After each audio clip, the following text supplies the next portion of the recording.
አንድ የምክር ፈላጊ የህግ ምክር እፈልጋለሁ የሚል ሰው ቀጥታ ወደ እኔ ስልክ ይደውላል።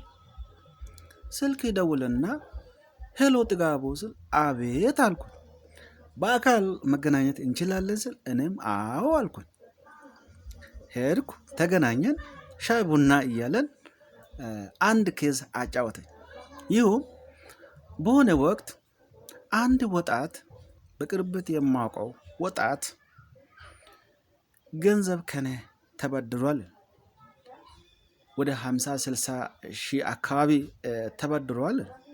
ከተበደረ በኋላ ይመልስልኛል ብዬ ስጠብቅ ሳይመልስ ከተወሰነ ጊዜ በኋላ ሞቷል የሚባለውን መረጃ ሰማሁ።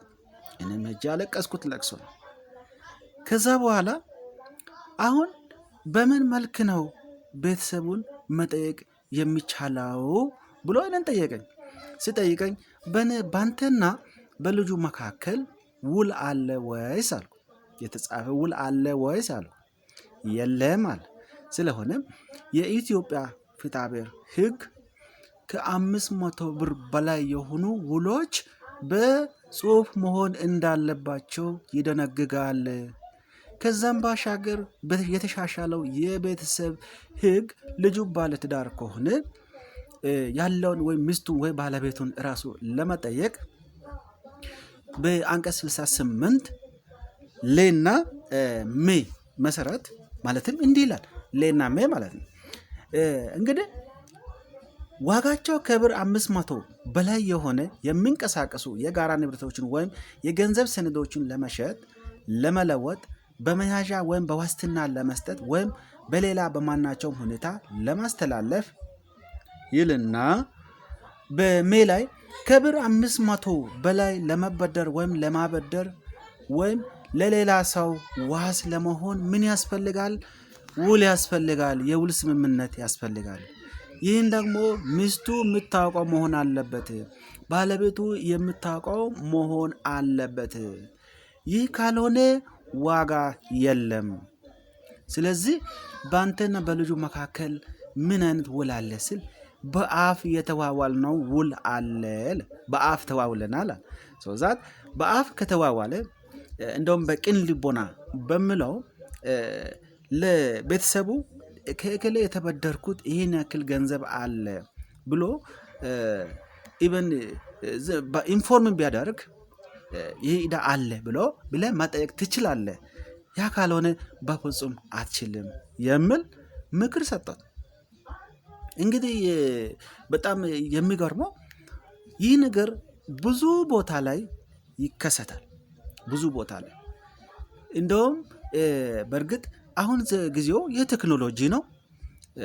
ፋስት ትራንዛክሽን ኦፍ ማኒ ኢዝ ጀስት በኤሌክትሮኒክስ ወይ በጣም በፍጥነት እየሄደ ነው። በገንዘብ ማለትም ሞባይላችን በመጠቀም ገንዘብ ትራንዛክት እናደርጋለን።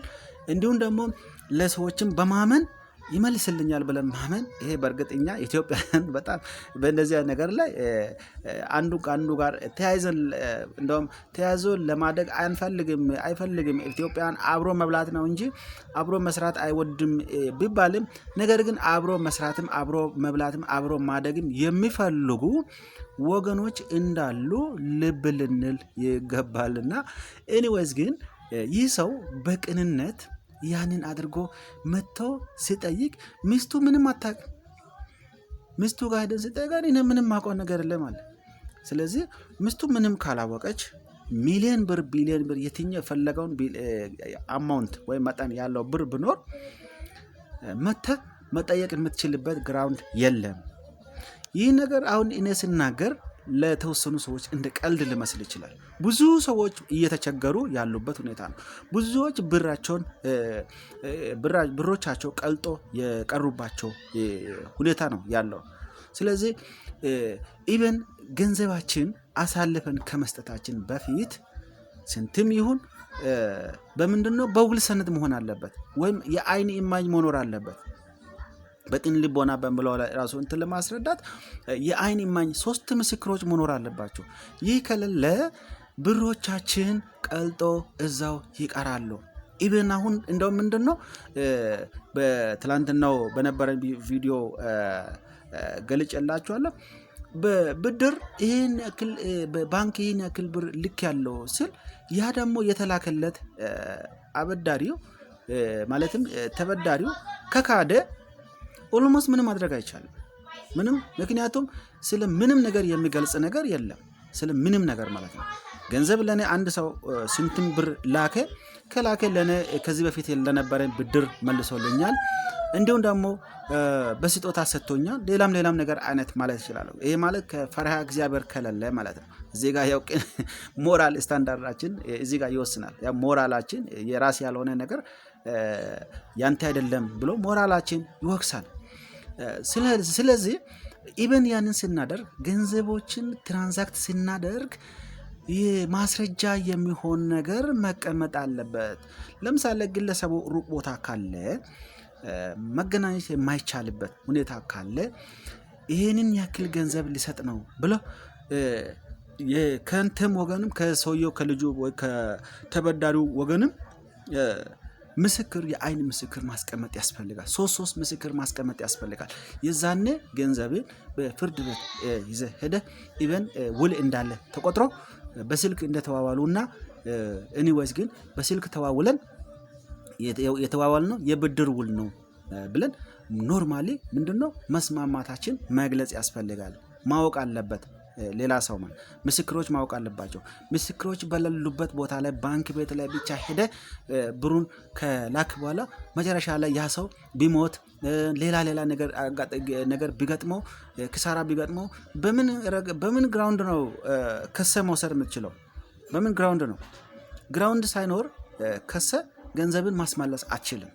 ስለዚህ በተቻለ መጠን ውል ስንዋዋል አሁን ላይ የፈለገ ሁኔታ ቢኖር ገንዘብ ከማስተላለፋችን በፊት በተቻለ መጠን ውል ሊኖር ይገባል።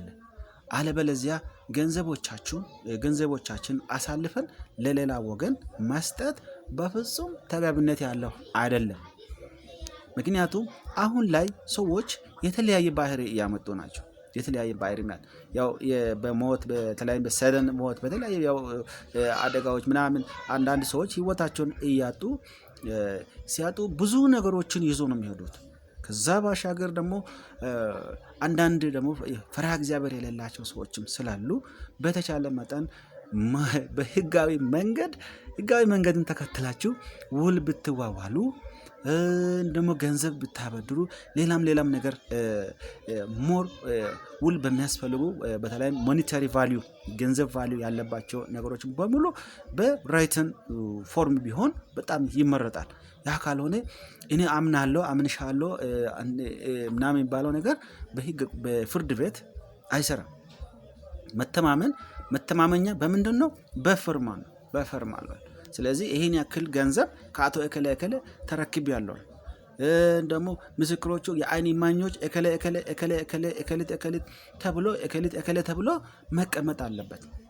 እንዲሁም ደግሞ ምክንያቱም ይህ ነገር የሚጠቅመው የግድ ሰውየው መክፈል ማይችልበት በተፈጥሯዊ ሞት እንዲሁም ሰው ሰራሽ በሆኑ መንገድ በመኪና በትራፊክ አደጋ በጎርፍ በተለያየ መንገድ ያ ሰው ህይወቱን በሚያጣበት ጊዜ ይህ እንደ ማስረጃ ሆኖ ሊያገለግል ይችላል። ያ ማለት ሎካል ውሎች በአሁኑ ሰዓት ያው በሁለቱ ወገኖች መካከል የተደረጉ ውሎች እንደተደረጉ ይቆጠራሉ። ኤኒዌይስ ግን ይህ ሎካል ውሎች ኖርማሊ አክሴፕታንስ በሁለቱም መካከል ሁለት ሰዎች መካከል የተዋዋሉት ውል ህግ ተደርጎ ስለሚቆጠር አክሴፕታንስ ይኖራል።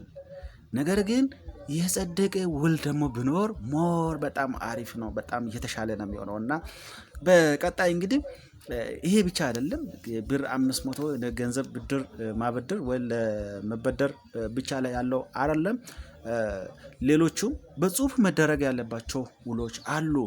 እነሱም የትኞቹ ናቸው የምለውን በቀጣይ ቪዲዮ ይዤላችሁ የሚመጣ ይሆናል። ስለሆነ ለዚህ ቻናል አዲስ ሆናችሁ እነሆ በቲክቶክ ላይ ፎሎ በዩቲዩብ ቻናል ላይ ጥጋቡ ማርቆስ ኦፊሻል ብላችሁ ሳብስክራይብ በማድረግ ቤተሰብ እንድትሆኑና የተለያዩ ህግ ነክ ዓለም አቀፍና ሀገር አቀፍ መረጃዎች እንድታገኙ ይሁን ያልኩኝ የዚሁ የሰዓቱ መረጃውን በዚህ አበቃለሁ። መልካም ቆይታ